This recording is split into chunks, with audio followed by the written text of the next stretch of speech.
So good morning and welcome to the North Country Workforce Development Board's Apprenticeship Roundtable, the German model. I'm Sylvie Nelson, the North Country Workforce Development Board Executive Director. And in case you're not familiar with our organization, we oversee workforce development in Clinton, Essex, Franklin, and Hamilton counties. And that's done through our One WorkSource centers. And today it's in that capacity that I'm privileged, rather, in November 2019 to participate in the New York, Michigan delegation to learn about the German apprenticeship model, which is the gold standard in the world. And this experience would not have been possible without our business community's support, which includes Community Bank NA, Courier Staffing, and the North Country Workforce Partnership, Inc. So I would like to take this opportunity to thank our sponsors and invite them to say a few words, starting with Kent Backus, who is the Regional Retail Banking Manager at Community Bank NA. And Kent, thank you so much for attending this long overdue roundtable. Originally it was planned in April, but we all know what happened. And again, I appreciate Community Bank's vision and understanding of this learning experience. The floor is yours.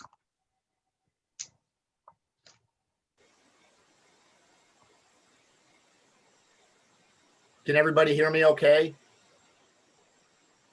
Yes, we can. Okay, good morning. All right, I first of all, I want to start off by saying I didn't even know what Zoom was 9 months ago. Had no clue. So I'm learning this as I go. And of course, being a banker, I watch the stock market and I've realized over this time that if I would have put $50,000 into Zoom stock back about 9 months ago, that 50,000 would be worth $320,000 today. So it goes to show you that the times have changed tremendously, and none of us could have ever foreseen any of this. But again, I just wanted to just take a real brief moment. It's certainly nice to have an opportunity to chat with everybody. And the only people I typically see anymore are my neighbors and get to know the dogs around the neighborhood. So getting out and seeing people is always a pleasure. But I just would be remiss if I didn't say, how, glad Community Bank is certainly to support workforce development and do all we can to assist Sylvie and her team in their efforts. Over the last 9 months, we've been privileged to assist over 3,700 of our customers with PPP loans to the tune of about $500 million. Anybody else have sound? Hello? Oh, sorry, Kent. I think Gary has, can you hear Kent? I haven't heard anything except you. Oh, really? Ask someone else if they've heard. Has anybody else heard sound? I have, yes. I have. Oh, hang on. There's in the chat. Let me. Okay, yeah, no, people have. So unfortunately, Gary, I think you're the only one. All right. I'm sorry. Silence is golden. That's okay. Yeah, well, I'll let you know when you talk. We can hear you, so that's good. Okay. So sorry about that, Kent. If you can keep on going. Little technical difficulties. No, that's quite. I've been on that end of it before. Believe me. But I guess just to follow up, we've been fortunate to assist over 3,700 small businesses across our footprint, with $500 million in PPP loans. Obviously, we're now in the forgiveness stage, so we're entertaining applications for the forgiveness piece. We've been tremendously busy with thousands of commercial loan deferrals, homeowners deferrals. And it's just been an unbelievable time, but also at the same time, it's allowed us to come together and realize that we are all in this together, and we need to do all we can to support each other. And that's kind of my segue into workforce development. And now more than ever, the role that workforce development and Sylvie and your team play as we move forward is going to be critical and so crucial. to getting this region, this economy, and this country back up and running. So again, I'll leave it at that and just say, very glad to be part of workforce development and certainly want to assist in any way we can as you go forward. And just finish by saying, I want to wish everybody, a happy and healthy holiday season. And whatever we can do, we're here to assist. Thanks, Sylvie. Thank you so much, Kent. And again, I appreciate Community Bank's support, and we look forward to working with you also in the future. So now I have to share with you that when David Courier, who is the co-founder and COO of Courier Staffing, became aware of this project, he didn't even hesitate, and he offered his company support to make this opportunity a reality. So thank you, David, for being here today as one of our sponsors.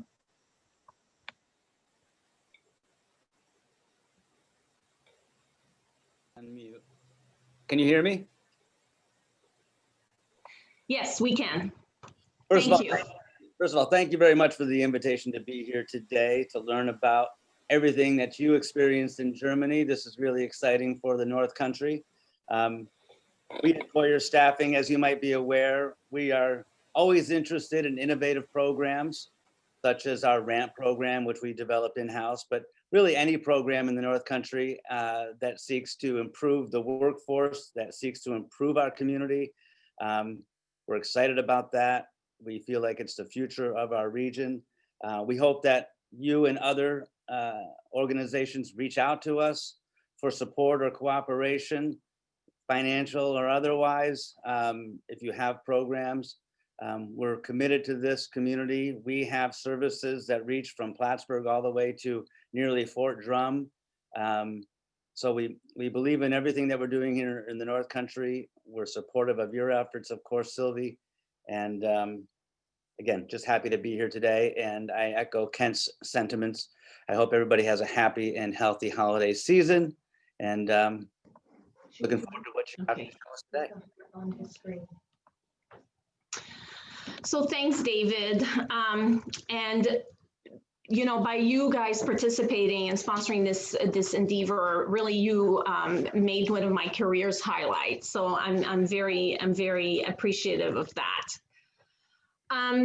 Our third sponsor was the North Country Workforce Partnership, Inc. And for those of you who might not be aware, it is a nonprofit organization that also I oversee as part of my responsibility, and who's responsible for supporting workforce development projects, especially those supporting the work of the North Country Workforce Development Board. And the partnership board was instrumental in supporting this endeavor. And I'm happy this morning to welcome John Van Natten, who's the partnership's board chair and who in his spare time is the vice president and regional market leader at Glens Falls National Bank. John? Thank you and good morning, everybody. First of all, the North Country Workforce Partnership was glad to participate in this program. I really don't feel that we're a sponsor, as this is what we were organized to do in the first place, and that is a partnership with other organizations for economic development. We can assist the workforce development where federal and state money cannot be spent, or as a conduit for getting grant money to the public need. So please keep us in mind if there's opportunity for workforce development / economic development opportunities down the road. But I would also, however, like to acknowledge and truly thank our partners in this, Community Bank and Courier Staffing. Their generosity and support will truly help foster economic development here in the North Country. And with that, I will say thank you. So thanks, John, and also to the partnership board for your continuous support. So now is my pleasure to introduce today's panelists for the Apprenticeship Roundtable, the German model. So our first presenter doesn't really need introduction. It's Gary Douglas. He's the president and CEO of the North Country Chamber of Commerce, and he understands how the North Country's business community fits in the bigger picture, whether it be the region, the state, the country, or beyond. And Gary has always been a great supporter of the North Country Workforce Development Board and of workforce development. So today, we're honored to have him kick off this apprenticeship roundtable. And then our next presenter is going to be my colleague and partner in crime while I was in Germany, Natalie Bernowski. She is the executive director of the Workforce Development Board of Tompkins County. And Natalie is the one who organized the delegation, and she also established contacts to make this learning experience not only worthy, but also instrumental in helping our group foster networking opportunities. So I'm also honored to have Martha Ponji join us this morning. And Martha is the Director of Apprenticeship Program at the Manufacturers Association of Central New York, which is also known as MACNY. And she's the COO of Partners for Education and Business. And I had the pleasure of meeting Martha when I went to Bonn, and she was also a New York State delegation member. And additionally, since then, Martha is also involved with the SUNY apprenticeship program, of which we are a participant. And our last guest today is Krista Tathil-Yakshis, and I hope I said that right, Krista.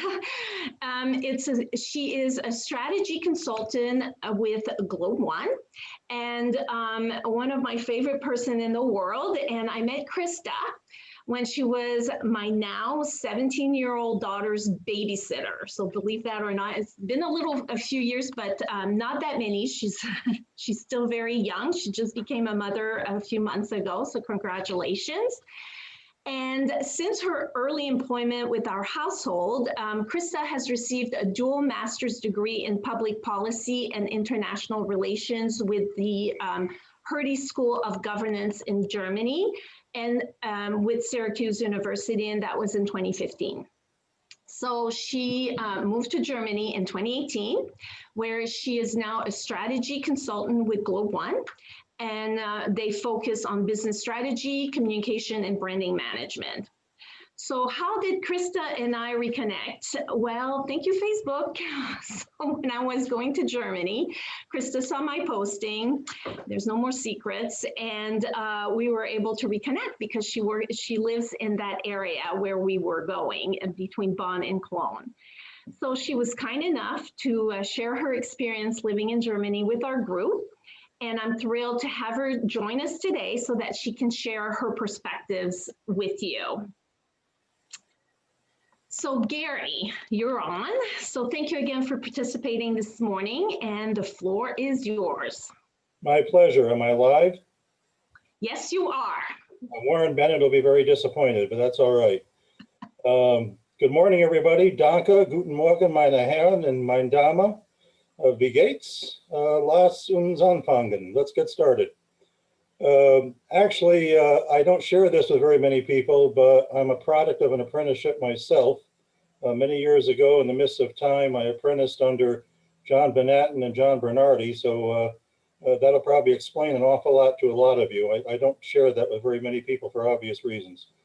But seriously, in today's world, where we continue to struggle with how to do a better job always of developing skills for our employers and for our people to enjoy more prosperous careers and a better standard of life.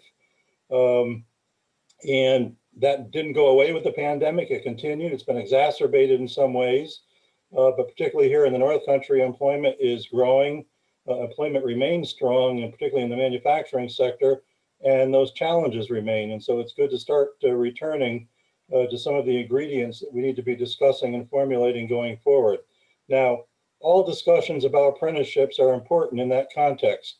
Apprenticeships are not a silver bullet. Nothing is a silver bullet in meeting the needs of workforce development for our people and our employers. They are all ingredients, so we need to maximize all of the potential ingredients. And one of those potential ingredients that we're not maximizing in New York or the US, but that other countries are apprenticeships. And so all discussions, all looks at models, all conversations around this topic can only be to the good as we all continue to look for ways forward, particularly our employers. Now, one of the struggles we have as a starting point is that we are in a country where if you say apprentice to most Americans, their first thought is going to be around a certain reality TV show and the words, "you're fired." Now, of course, we know that the reality of apprenticeships is that the real words that should be associated with them are, "you're hired." Now, if they don't think of it as a TV show, it engenders maybe a very limited notion centered around, oh, building trades. I know about electricians and masons. I know they do apprenticeships. Maybe some places like with very big industrial employers like steel or autos, they think about apprenticeships at some of those plants. And that's an important ingredient. It's a bedrock, and particularly our building trades here in the North Country do fabulous work with apprenticeship in their trades. That's part of the picture and still relevant and needs not to be forgotten. But more and more discussion around apprenticeships amongst employers and trainers and folks like chambers of commerce are centered on smaller scale approaches by employers, linkages with high schools and with community colleges, and the potential for more broadly integrated approaches as are seen in many European countries, including, of course, Germany, which you're all going to get a further look at here this morning. The general orthodoxy in America still remains, though, go to college, get a job. Students are told constantly, young people are told, all people are told, go to college, get a job. Nothing wrong with that. We don't want to diminish that. We need an educated workforce. We need college-based skills for many of the professions that we need in this country. There will always be a strong role for that, but it's not the be-all and end-all. In fact, it's less of the be-all and end-all than it has been in years past. Now the orthodoxy needs to be alongside that, get a job, get a career. Sylvie's visit to Germany presents us with a chance to learn more about the comprehensive German model, but I suggest even more important, to continue fostering consideration of how apprenticeships can and should become a broader and more active tool in our chest of tools for workforce development, and to continue sparking thought, particularly amongst employers and smaller employers who think in terms of traditional notions of apprenticeship in the US and think, oh, well, that's not for me. I'm not that kind of work environment. That even smaller employers, even those not traditionally associated with apprenticeships, need to be thinking of that as a way to go forward and to develop the skills internally and in partnership many times with services like our community colleges and our high schools to meet their workforce needs. With that, I say danke, and I return it back to you, Sylvie. So thanks, Gary.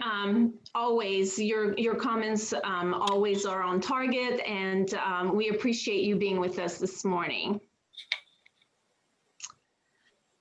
So, while in Germany,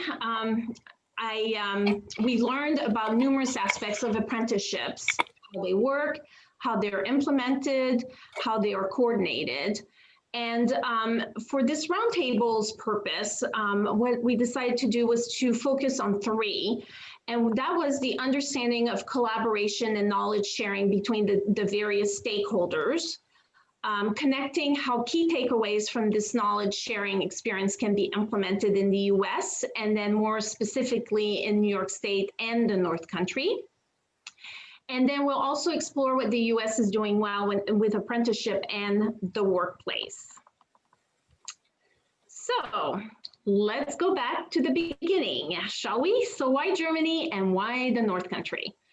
So this learning experience was an initiative of NIATAP, which is a New York State's Workforce Development Associations, and then also with Michigan Works, which is NIATAP's counterpart in Michigan.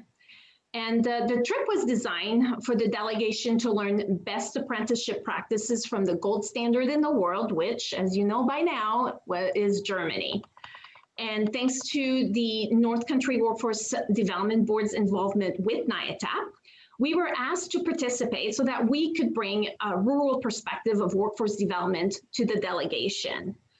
So with a little more than 24 hours notice, I was on a plane to Cologne, Germany with no knowledge of German. Maybe I should have brought Gary Douglas. He seems to be pretty good in German. And then I had also, of course, no cell service because God forbid I'd get the $10 plan from Verizon. And then I still managed to make my way to Bonn via public transportation and find a hotel where I met a group of colleagues who by the end of our stay became my friends. So our first visit started with the German government. So they explained how the apprenticeship programs are designed, coordinated, and implemented. And we knew we were in the right place when we were told, and I might add with pride, that Germans have been mastering apprenticeships since the Middle Ages. Yeah, that long. And so as one official said, we have some experience with that. And but you know, you go back to the Middle Ages, and so how our apprenticeships that started back then can be relevant today. And in Germany, the apprenticeship programs are industry and business led. So the businesses tell the government what is applicable, what training needs to be updated, and if a program has become obsolete, it gets deleted. So through these continuous reviews, the apprenticeship programs remain relevant and adapt to new technologies rapidly. And so their programs are basically a living program, and they're always evolving. And an interesting fact is that German apprenticeship programs allow for apprentices to earn as they learn. So yeah, they get paid to go to school, which for us in the US is really a novel idea. But there, they want students to have financial reward for their learning. So kind of like an employment situation when employees receive compensation when they get promoted. And additionally, students as young as 16 years old can become apprentices, and they can work in companies, and that includes manufacturing environments. So for us, coming from an American perspective, you can imagine the shock because, you know, as you know, OSHA would never allow that because it's too dangerous. But in Germany, they really pride themselves on having personal responsibility in what they do. And it's the company's responsibility to teach the students about the various available trades for example, in a manufacturing plant. And it is the employee's responsibility to take that youth under their wing and show them what they're doing. It's that student's responsibility to find the apprenticeship in the first place. And it's the student's responsibility to also float from one workstation to another and learn about the various tasks involved in the process. And while they're doing that, they earn as they learn. And when we were there in 2019, we were told that the German government was implementing an 800 euro a month stipend for apprentices. And what they explain is that apprentices are expecting, it's not that much money. So they explain that apprentices are still expected to live at home, but yet to get a reward for their learning process. And in the end, in their opinion, it's a win-win for everybody. So if you look at the slide, you have a 5% of workforce involved as apprentices in Germany. If you compare that to the US, here it's about 0.3%. And 20% of all companies in Germany, they offer apprenticeship programs. And 70 to 80% of the apprentices stay with their company after their apprenticeship is done. And 65 of them are still employed with the same employer some 5 years later. And although it costs about 18,000 euros per year for an apprenticeship to be funded by the employer, because they're very loyal on both sides, the employer and the employee, it makes sense for the company to invest in their future employee. And then they get their trained workforce when they're ready to join the workplace. So now I will turn the presentation to my colleague, Natalie Brunowski. And she is the person, as I mentioned earlier, responsible for organizing this trip. And she did a really great job of not only bringing a group of strangers who are committed to workforce development, but also ended up traveling well together.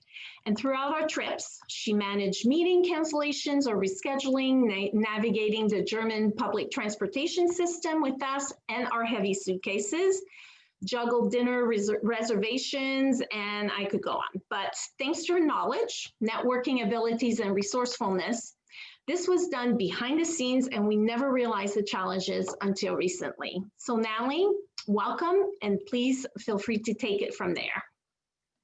Okay, thank you. Can everyone hear me? Yes, I can. Okay. Hi, everyone.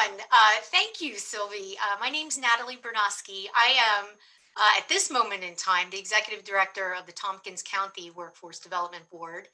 And I'm with you today from Ithaca, New York, where just outside my window, there is a major construction site going on. So you may, in fact, hear the sound of jobs while I'm talking. And I think we can all agree that that's a good thing.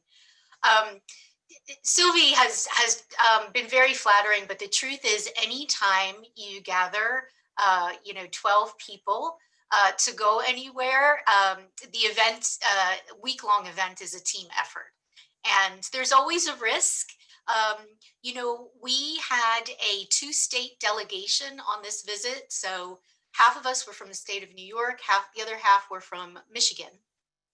No one knew one another, and when we got together, I think we very quickly realized that we had a range of political opinions, a range of opinions about the workforce development system.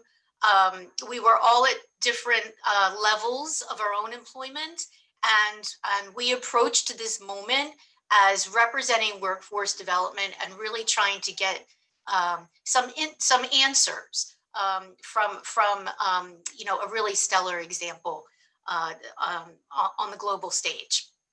And so I just wanted quickly to let you know who we met.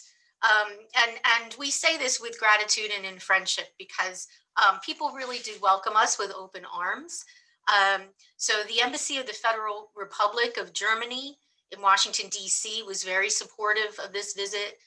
The German Federal Ministry of Education and Research, you saw a photo just earlier.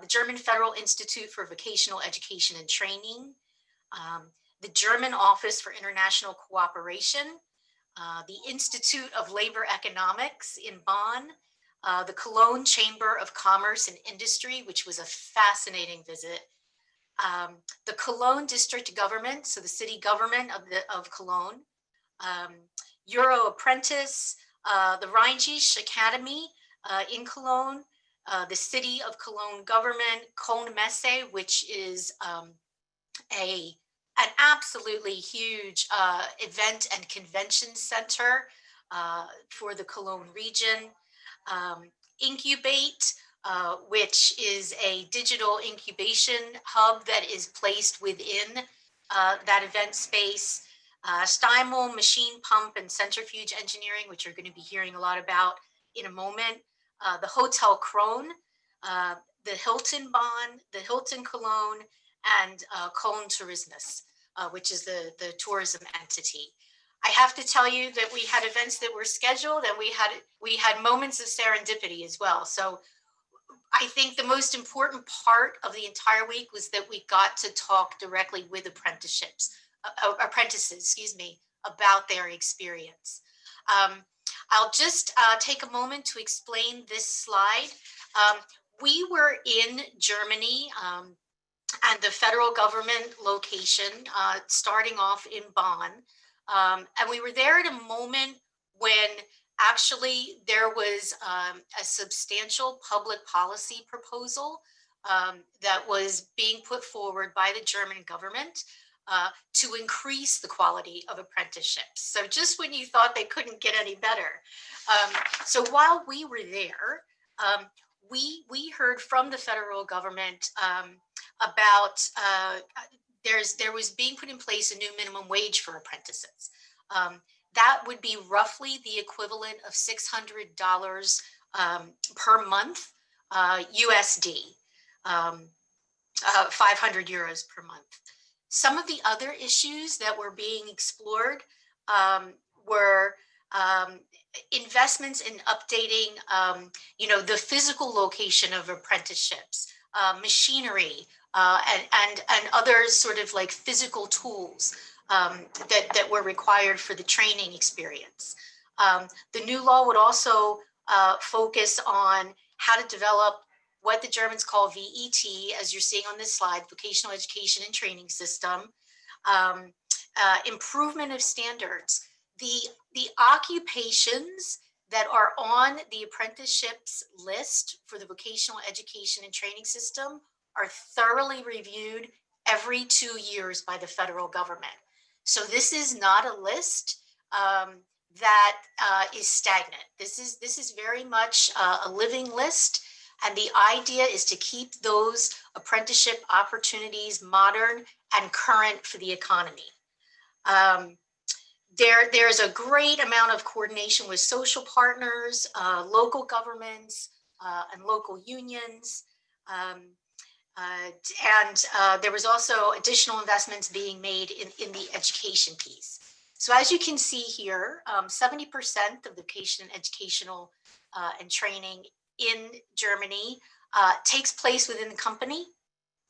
On the previous slide, you saw that employers contribute $18,000 USD equivalent. And I think that this was one of the most interesting discussion points, and one of the biggest surprises for our group is that employers make the financial contribution to the apprentice's wage. And the reason for that is that apprentices in Germany are not viewed as simply workforce development programs. They are a culture.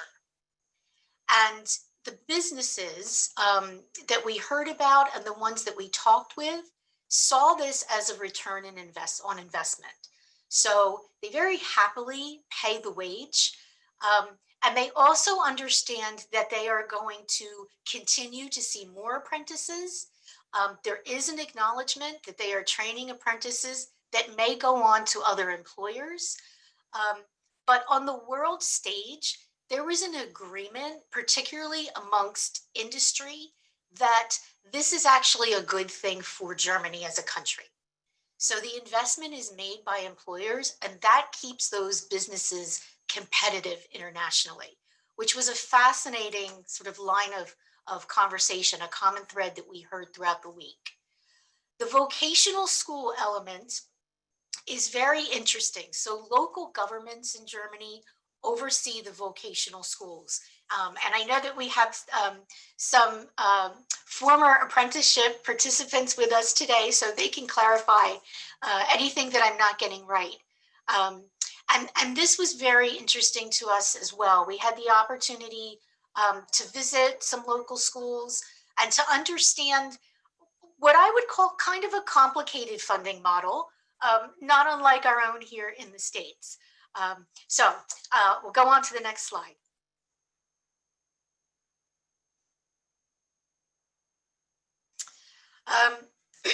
We spent a wonderful morning at the Institute of Labor Economics in Bonn, beautifully situated on the Rhine. And the gentleman who's speaking is Dr. Eichhorst. And if he looks like a quintessential European professor, that's because he is. And he took us to school on apprenticeships and the German labor market. We had the opportunity to present him with questions in advance. And we asked, about the overall state of the German economy at that moment in time. We asked about the definition of a good job. We asked about what works best for young people in the school to work transition. And we wanted to know about the labor market lessons that could be learned about German apprenticeships, when the economy is booming and also at times of recession. I could, spend hours on the amount of information that he shared with us. One of the things that I think spoke loudly to us as a group is that, Germany, while, proud owner of the gold standard, as Sylvie said, on apprenticeships, is also seeing some of the challenges that we are as well. A culture sometimes promoted by young people, sometimes promoted by their families, that there's a stigma around apprenticeships and that higher education degrees are preferred. So part of the legislation that was being designed would actually attempt to increase the idea, make the idea of apprenticeships more attractive by blending them with those BA and master's degrees. And I thought we all found that very interesting. The other reason that we wanted to hear about apprenticeships from a historical sort of academic perspective from Institute of Labor Economics is because youth unemployment in Germany is consistently much, much lower than youth unemployment here in the United States. At the time that we visited, youth unemployment in the United States was at 18%, and in Germany, 6%. That was even true through the global financial crisis and the last recession, where the youth unemployment rate hovered anywhere between 3 to 7%. And so, you know, we learned quite a lot in this meeting. And I think that, you know, we understood that that participation of young people in the German labor market has been a principle of the German economy for quite some time, and will continue to be. Next slide, please.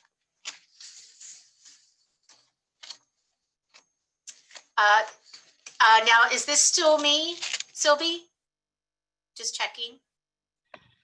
Yes, we just wanted to give everyone a perspective of where we were. Okay.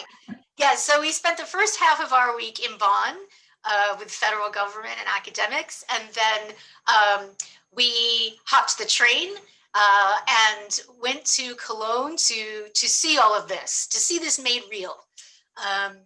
And we visited the Rheinische Academy, which in some ways resembles our local community colleges. You know, we got to visit classrooms, talk with some apprentices, primarily in the health fields. I will say that I think that one difference we noticed is that we would have hoped to have seen employers more involved in determining the curriculum. However, we met some amazing instructors, and we heard a lot about the apprentice experience, and we can tell you more about that in the slides following. So next one, please. You know, I think something that we don't consider here in the US very much is how modern apprenticeships can be maximized in all of our industries. The Cologne city government has really embraced this idea.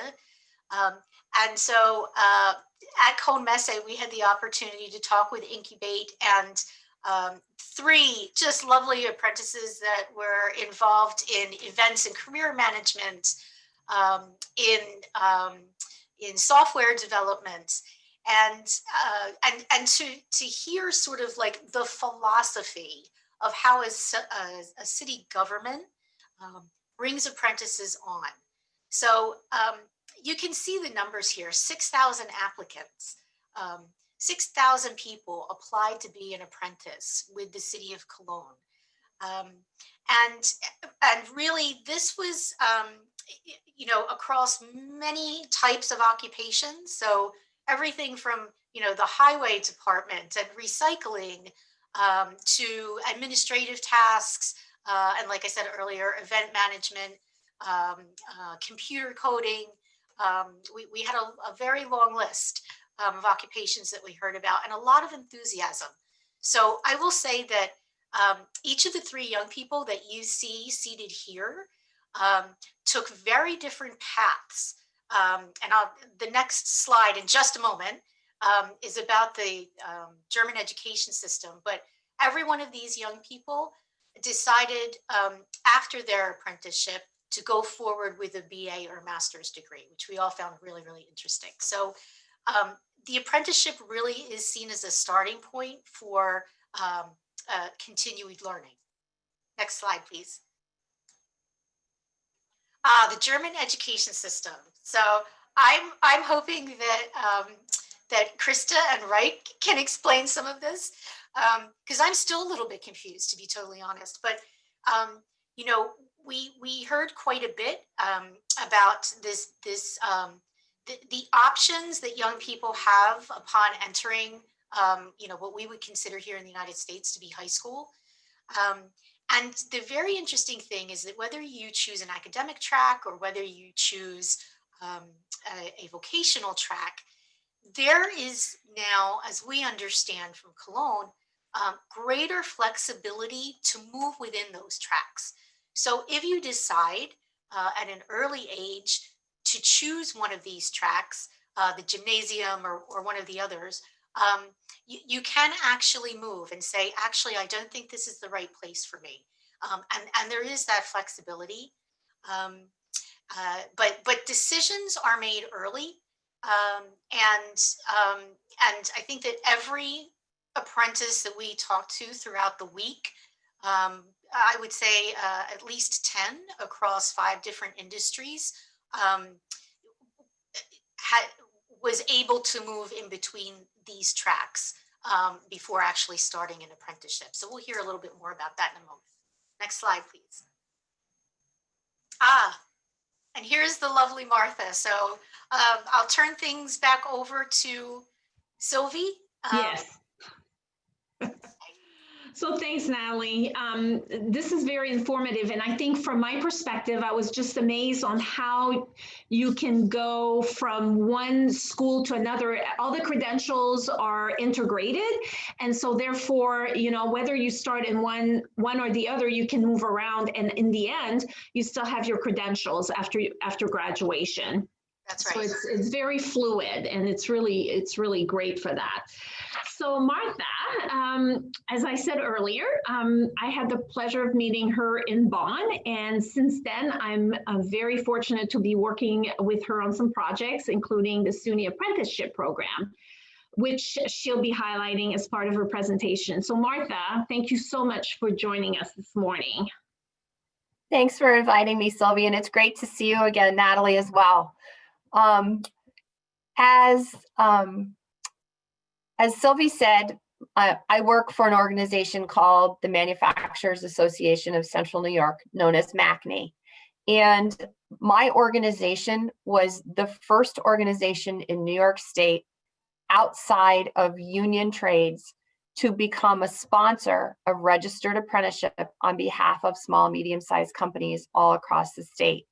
And I think when we started in 2016, people sort of looked at it as this sort of pipe dream that individuals were going to start to embrace apprenticeship in more sectors than just the building trades, and actually bring this form of career training and the pathways that it provides really to the forefront in the United States in much the same way that it has been in Germany for hundreds and hundreds of years.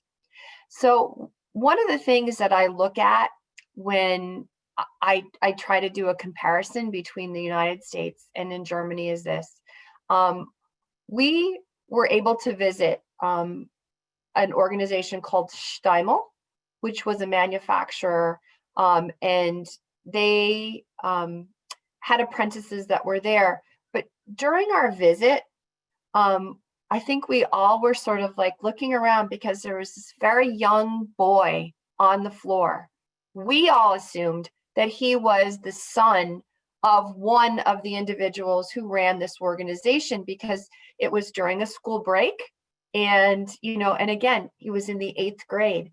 And the little boy looked at us and said, "No, I'm here doing career exploration."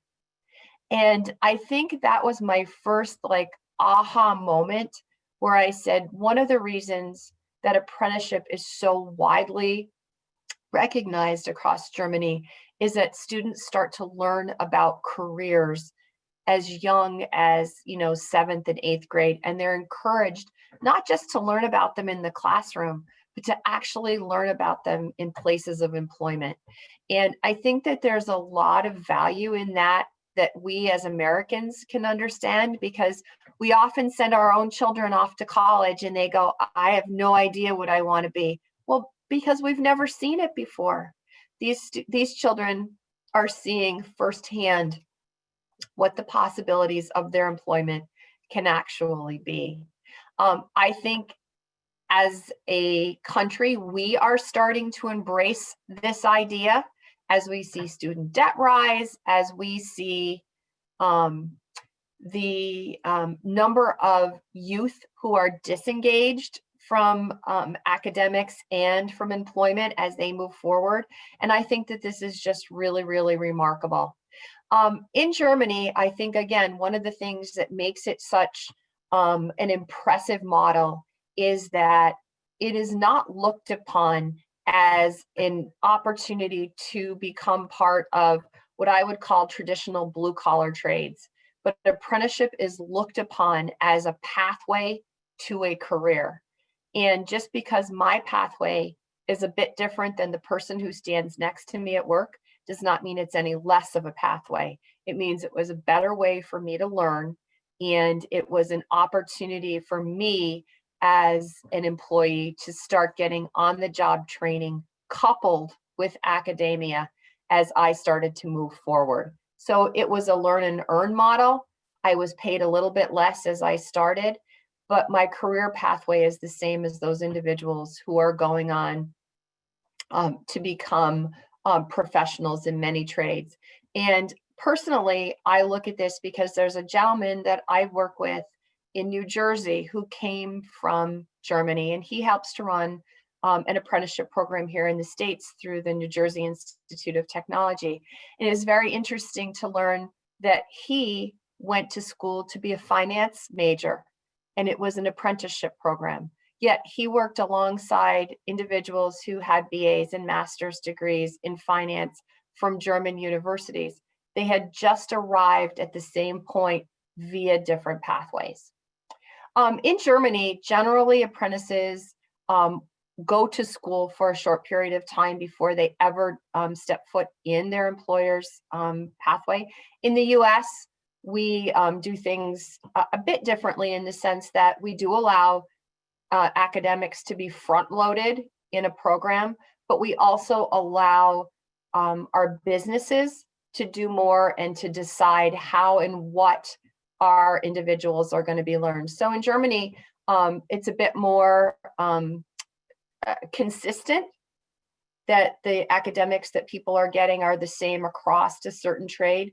In the US, we do look at our individual employers and let them tailor the training to the needs of the employee that they have chosen for an apprenticeship program and for the business that they are in.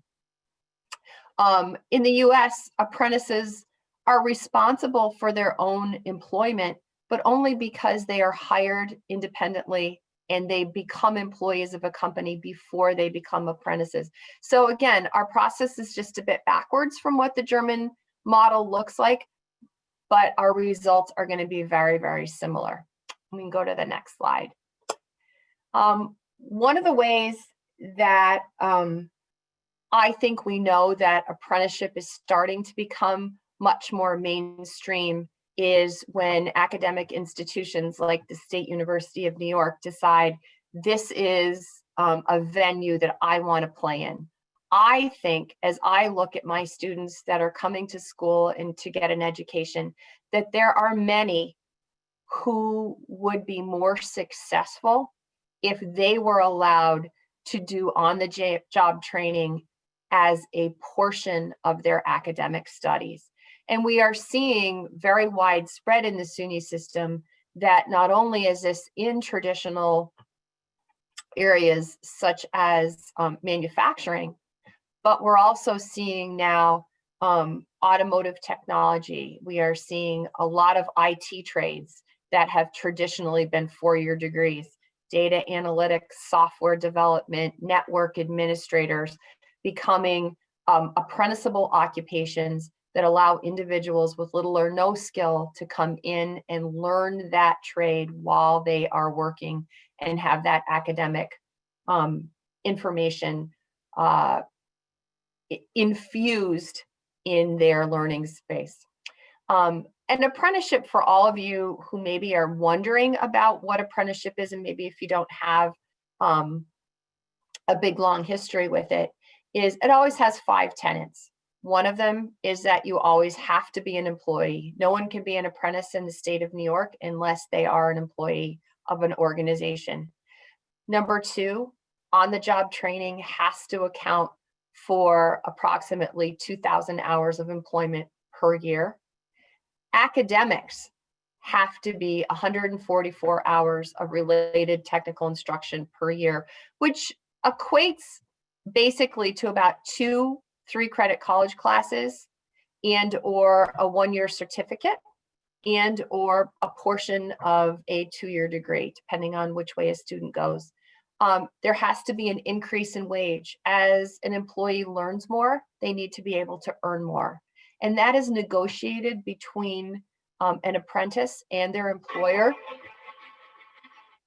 long before they sign to be an apprentice. But last of all, the most important thing is that they earn a national credential. So an employee who earns their journey worker card becomes what I would call a 4-year degree of the trades.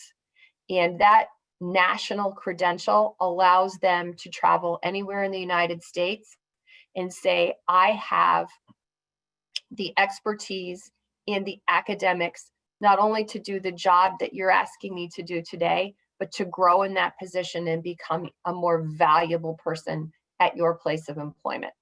So SUNY has gotten into the apprenticeship game.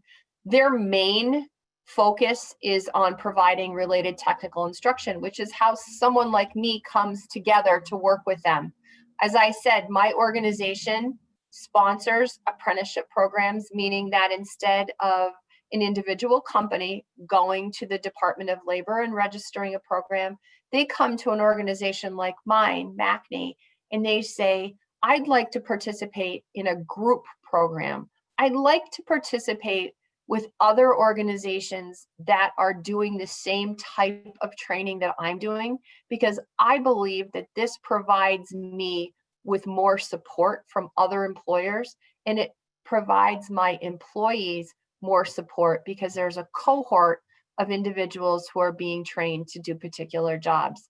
So we have found a great measure of success in this. And if you are part of any organization across New York State, my organization, MACNY, and my counterparts, the Rochester Technology and Manufacturing Association, the Buffalo Niagara Manufacturing Association, Southern Tier Manufacturing Association, Council of Industry in the Hudson Valley, the Center for Economic Growth in the Capital District, and our most recent manufacturing association, which is the Ignite Long Island group, which handles all of New York City all the way out to the tip of Long Island. We all act as group sponsors, and we all work within the SUNY system to help students who are trying to attain SUNY degrees to have those employability and work skills that allow them to come out as a very well-rounded student and also with that journey worker credential.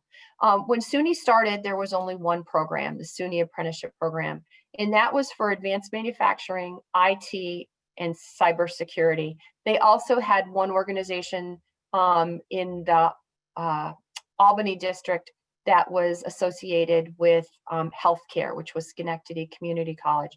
They have since expanded to something called NICAN, which is the New York College Apprenticeship Program. And the difference between the two is really just a funding source. The SUNY Apprenticeship Program was put forward by the governor. He provided the original dollars to help the SUNY system to get started. The New York College Apprenticeship Program is funded by the U.S. Department of Labor, and its response to the necessity to hire individuals with H-1B1 type visas, and they wanted to make sure that in the United States, we were training individuals to take some of those jobs internally instead of having to offer the visa to get a qualified person to fill that trade. You can go to the next slide. In the SUNY apprenticeship program, there is a lot of financing available, and I'm sure Sylvie will be able to share all these slides with everyone so you can go back and look at this information. But through the SUNY apprenticeship program, students who are apprentices are afforded up to $5,000 in related technical instruction money. So for classes that they take at the SUNY system, they are allowed to have the state of New York pay for those classes upfront, as I said, up to $5,000 per individual.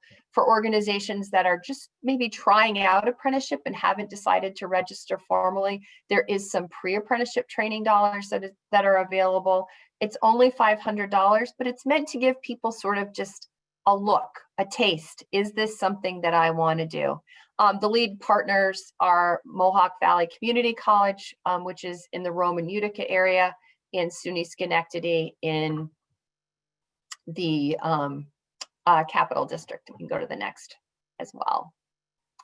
NYCAN has a few more additional benefits to employers. If you are an employer with under 50 employees, there is Workforce Development Board money, which is handled by individuals like Sylvie all across the state that allow us to help provide OJT money for employers who will kind of dip their foot in the water and take a chance on apprenticeship if they've not done this before. And Sylvia, I'm going to apologize because I don't know how much it is in your area, but it's different across the state. We are doing some curriculum development, and we're also helping again with some of the RI. The workforce development boards are a huge partner with us on this NYCAN board because they are helping us to identify new participants in apprenticeship programs.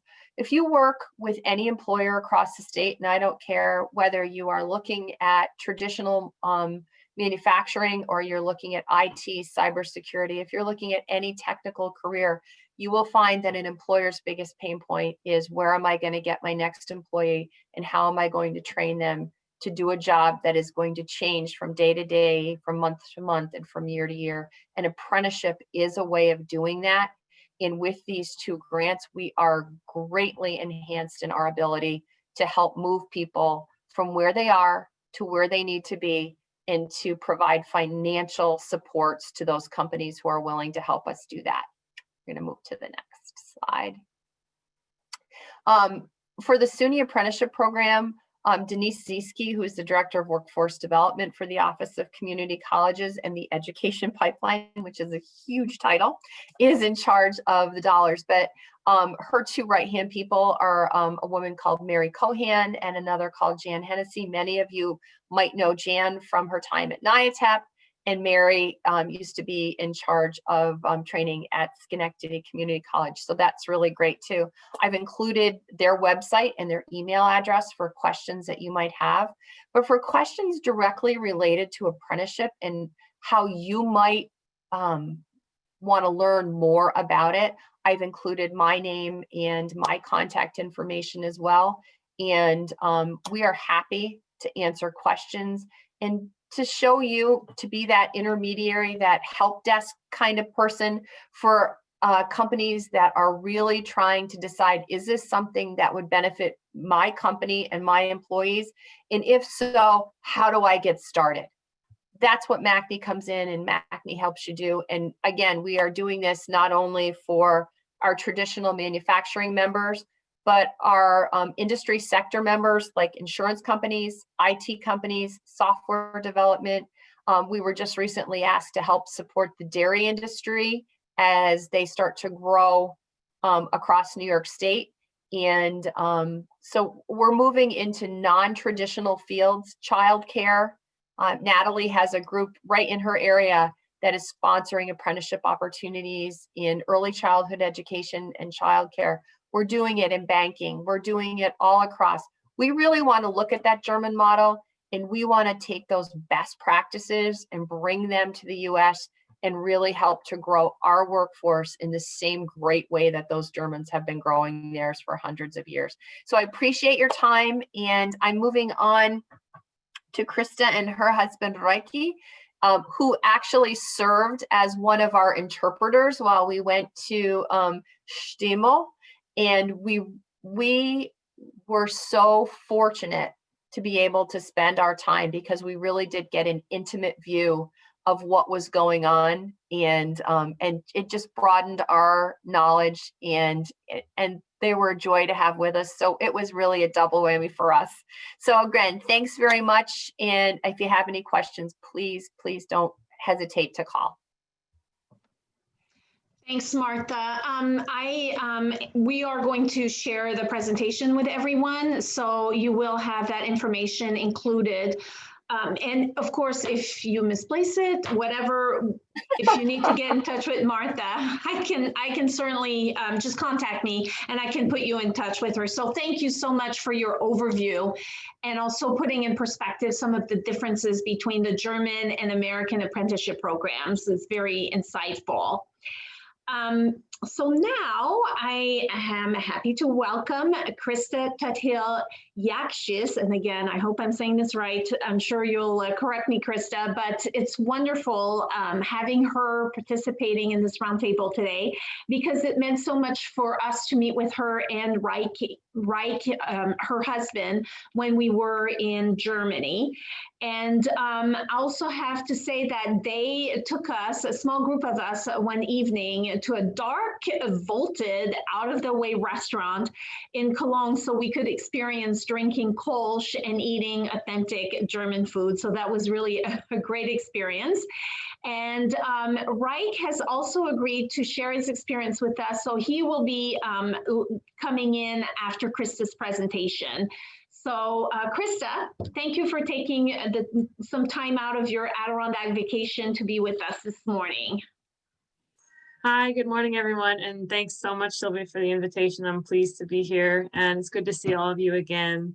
Yeah, I'll be brief with my remarks. And as you've already mentioned, I'll pass it over to my husband to give a bit better understanding of the apprenticeship program and some personal examples from his time in high school. So I'll just dive right in. As Sylvie mentioned, I moved to Germany in 2018, where I continued my consulting career with Globe One. She already mentioned some of the work that I do there. But in addition, I also am a lead in the talent acquisition program. So bringing on interns and working students to our Cologne office. And that's really where I learned of the apprenticeship program, because I have to review these applications pretty much on a rolling basis throughout the year. And I was starting to notice that there was variation in some of the CVs and the educational pathways of our students who were applying. And I wanted to ask my colleagues what that was all about. But first, I would like to also highlight something that Natalie was saying, that young people really value this hands-on experience and being next to a business employer or in a company from the very get-go. And I was always impressed with some of our applicants who were even wanting to be an intern at their first year of their bachelor's degree, which my experience was, oh, I'll wait until my junior year, for example. So there's a value that's placed in Germany on hands-on learning, regardless of the educational pathway, whether it's an internship or an apprenticeship. So the day I asked my colleagues, I said, please, could you just explain this pathway to me, because it doesn't seem like it's a cookie cutter thing, how we understand high school to be. And they were glad to show me, and they busted out a dry erase board, and we spent about an hour trying to go through this. So that the chart that Natalie showed it is confusing. I'll try to boil it down into the more general pathways that are most likely taken by students at the high school level. So those are 4, and the first would be gymnasium. This is reserved for students who have high marks. It is a very competitive placement. And this is the traditional pathway that leads to a university career or a university degree. But that is only possible if they pass their Abitur, which is exit exams more or less after their 12th grade. It's important to note that the gymnasium is actually 13 grades, so it's an extra year that we don't have here in the United States, and that's meant to really prepare them for their university studies. The second is what they call a Realschule. This is more for students with average marks in their courses. And the Realschule, as I understand, ends after the 12th grade. And here students can either enroll in a technical college for more hands-on instruction and practical experience, or if they've received high enough marks, they can actually backtrack back into the gymnasium to then continue on to university if that's their desire. The third option is what is called a Hauptschule. You've also seen that in the chart there. And that's traditionally for students who have standard marks with their courses. It's more tending towards a slower learning process. Things go at a bit more of a slower pace. And this ends after 9th grade. And after the Hauptschule, a student receives a basic degree. And from there, again, they can also choose to enter the Realschule or the gymnasium, depending on how they perform near the end of their Hauptschule time. So you'll see that there is always some way to connect the dots if you want to change somewhere along your high school career. So aside from that, and sort of in tandem, is this apprenticeship program, which they explained to me is available after 9th grade. We were talking about career exploration around 8th grade, so that only makes sense if you've decided, okay, yeah, this is for me. It's after 9th grade. It's regardless of whatever educational pathway I've previously described. And you can leave whichever school you're in at any point to enroll in this program. So let's say you are now in the Realschule, and after the 10th grade, let's say you say, okay, well, I've changed my mind, I'd like to be an apprentice. Then you can apply and you can leave the Realschule to do that. So it's always available for students until I believe they leave their secondary education. So there, I would like to sort of pause on my comments, because who better as a guest as my husband, who is German, and he understood this from when he was a teenager and growing up through the ranks. So I'd like for him to share a bit more of his perspective on the apprenticeship, some details, and an example of a friend of his who actually went through the program himself. So over to Ray. Yeah, hello from my side as well. Change the slide, sorry. So I'm just gonna sum it up this whole school part, because I think important is yes, you can switch from one school to the other, so you can go up the ranks, let's say. But the important thing why it actually was introduced is because, in our case, the decision is made to which school you go within the 4th grade. So since some people are more mature at that time than others, they might be placed in, let's say, gymnasium, while they might struggle in the end, and are better off, let's say, in Realschule and go down the school level, which doesn't mean that they can't study, of course, and they can go back up into the gymnasium later on.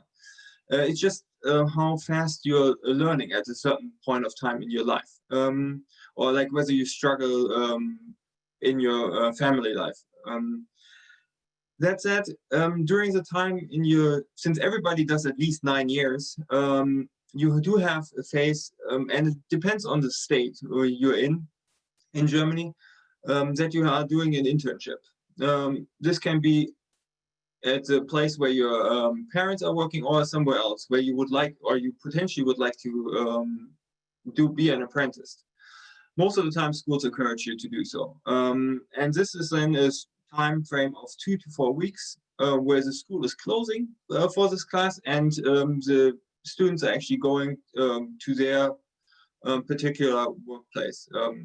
And oftentimes companies are very keen on taking on those still students to actually, or interns, to show them around, because these are then oftentimes the people actually applying also to enroll in the apprentice program. That said, after 9th grade, or if you're very young, in the age of 15, you can enroll in the apprentice program. and then either, let's say, learn a profession going into the direction of culinary arts to be a chef one day, or also, since we have a lot of bankers maybe in this chat, and like I heard that it's some funded this program, you can also become a banker. So the dual learning process is not only including, let's say, the lower wage groups, but also very good paying groups. And this then goes whether you're actually learning a profession or whether you're doing a dual educational system that you also go to university at the same time. So that is like you're getting taught in your organization and you're going to the university.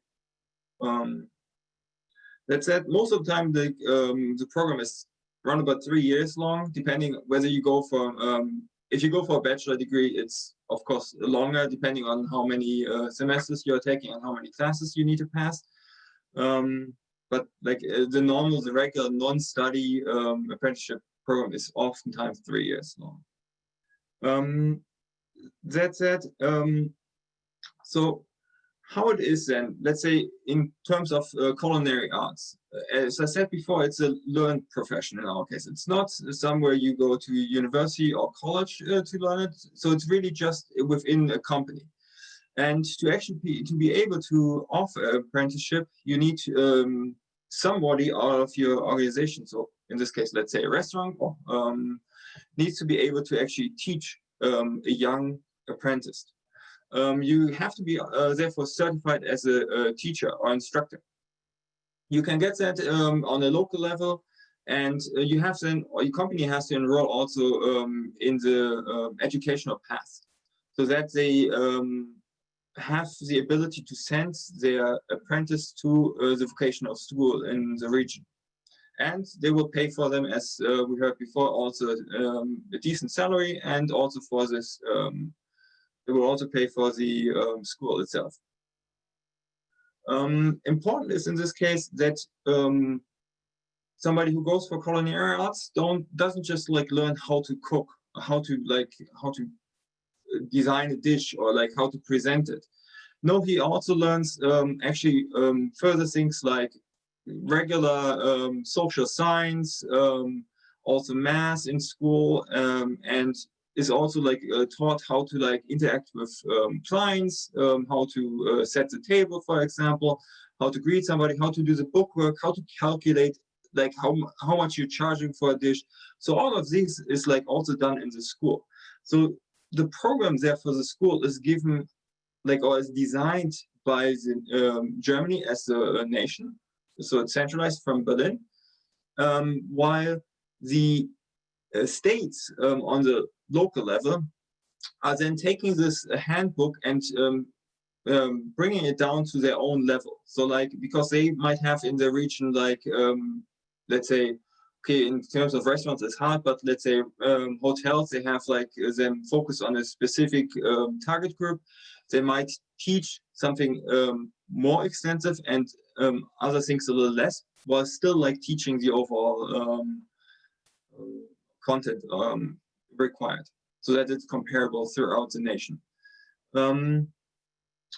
Yeah, so then that said, you get a wide variety, not only in theoretical terms, but also in practical. So like somebody who wants to be a chef gets also taught how to be pretty much like a,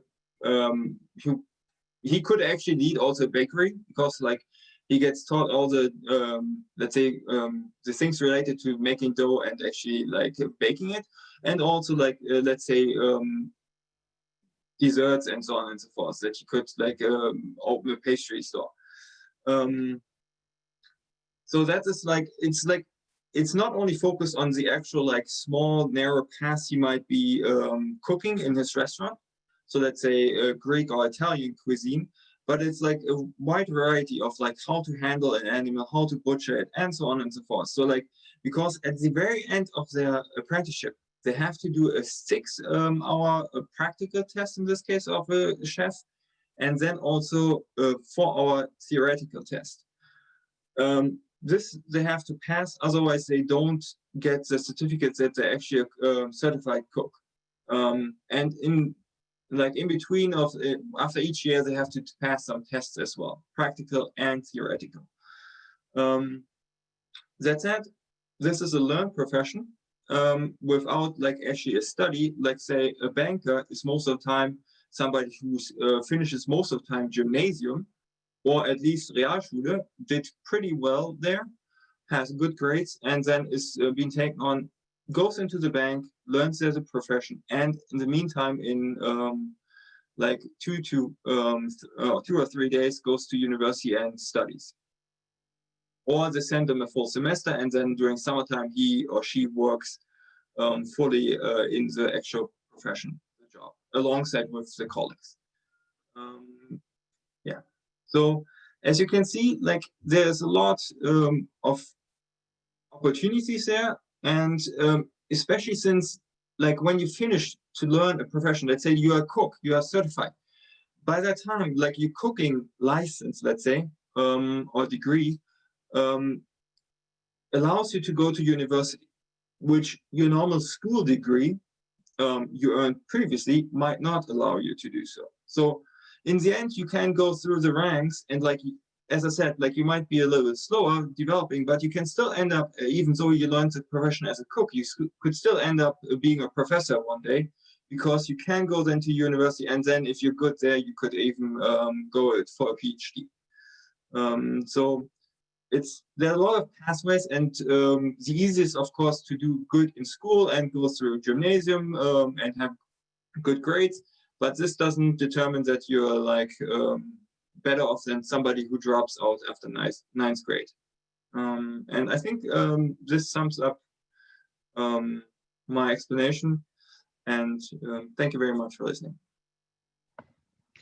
Thank you so much, Reich. I think that it's great that we have you guys from like more of a local perspective, and that kind of puts things in light for us, and then also with the details that you have. And so thank you so much for being with us today. We appreciate that. Moving forward, I just wanted to highlight a couple of things that we do well in the U.S. and some of the things that we ask, some of the questions that we ask dealt with people with disabilities. It also dealt with providing training to immigrants and working with incarcerated youth. And there was some kind of a reluctance to discuss those type of things. And I think maybe it's because of a cultural difference between Germany and the US. And for example, people with disabilities, in Germany, we came under the impression they have a better safety net so that they don't really have to be integrated into the workplace versus here where it's more of a priority. And then the immigrants is because back in 2019, if you recall, there was an influx of immigrants from the Middle East. And so we were asking, you know, how is that being handled? Are they being trained to integrate the workplace? And one of the things is that, you know, it's very difficult because of the language barrier. But they didn't really go into the type of training or anything like that versus here in the US, when you have immigrants that come in through, you know, the channels, not illegal immigrants, but there's some programs in place for them to be able to learn English, to also look at their accreditation that they come from their homeland, to see if there's anything that it can be applied here and things like that. And the third group was the incarcerated youth. As you know, here we have, you know, programs in place and so on, but there they kind of reminded us that compared to the US, they don't put as many people, I guess, in jail as here. And so they don't really have, you know, that type of program in place just because they don't have the numbers to sustain, you know, a specific type of training. So, you know, from our perspective, I think those are the type of things that we do very well. And then Martha kind of gave an oversight of the apprenticeship as well, where, you know, we are on the way to implementing more valuable programs that will be able to access by companies and future employees and so on. So that was our observations. So now what I'll do is I'll turn it back to Natalie for what would be our next steps. Now we looked at apprenticeship. What's next? Natalie? Okay, thanks, Sylvie. I just want to echo what Sylvie just outlined. We did have some questions about people with disabilities, incarcerated young people and immigrants. And if only we could have stayed for another week, I think we would have had the opportunity to take a deeper dive and explore more of the system. But in terms of international learning and workforce development, and understanding how our counterparts are trying to answer, the very same questions that we are, there really is a world of opportunity. The reason that we are focusing on this kind of learning is because there's really nothing more transformative than seeing your counterpart in another country trying to solve the same problem, the same challenge, the same issue that you are. And sharing that creativity and those processes and those good examples is really where the magic happens. So, we've been talking, Sylvia and I, about, some of the workforce development and economic issues that are not just emerging on the world stage, but issues that we share as workforce professionals. There is a lot taking place now, particularly within the context of the global pandemic, about redesigning, remodeling childcare systems in many different countries. So we're looking closely at New Zealand and also Finland, which are also now led with female prime ministers and majority female cabinets. And this leadership has really put the issue of childcare and family-focused workforce development policies at the forefront. So we're excited about that, and we'd like to look a little bit closer at those two countries. Also, in this pandemic moment, working from home and the skills needed to do that. There have been some recently released global reports on how this has completely changed local economies, and ours here in New York State notwithstanding. I will add here, just as an additional note, that we here in Tompkins County are working very closely with the Industrial and Labor Relations School at Cornell University to completely rework our workforce development math. So I think traditionally in workforce development, we used to think of people plus skills equals jobs. So now we're thinking about people plus skills plus jobs plus pandemic plus working from home. And what does that mean for us as a workforce development system? If you look at the conference material from the World Association of Public Employment and Services, that question is very much being asked as well. So we think that there's a lot that can be learned there about not just the ability to work from home, but the probability that businesses as employers are going to have to totally reconsider their skills needs and their direction for workforce development. Sorry, I mentioned childcare early on, and a new family focus for workforce and learning. We are very much now well into 9 months of people's, work, education, home, and personal lives being completely changed. And we think that there's a lot of value in looking to other countries about how you sort of embrace this new economy and how we make sure that people of all skill levels are prepared to take part. So those are the things that we're looking at. And, Sylvie, you and I talk all the time. I can't wait to link arms with you and to get started on some of these in terms of international study visits. Back to you. Thank you, Natalie. Yes, I think there's a lot of work that we can be doing, and I look forward for COVID to be over so that we can move forward. But so this basically concludes our presentation today. So danke, that's the only word I really learned while I was there. And thank you to our panelists, Gary Douglas, Natalie Branowski, Martha Pongi, Krista Tuthill Yaxis, and Wright Yaxis. So we thank again our sponsors, Community Bank, Courier Staffing, and the North Country Workforce Partnership. And also a special happy birthday to John Van Natten. I guess it's a special day today. And thank you for attending. We appreciate your time, and we look forward to having you at a future event. You have a great day.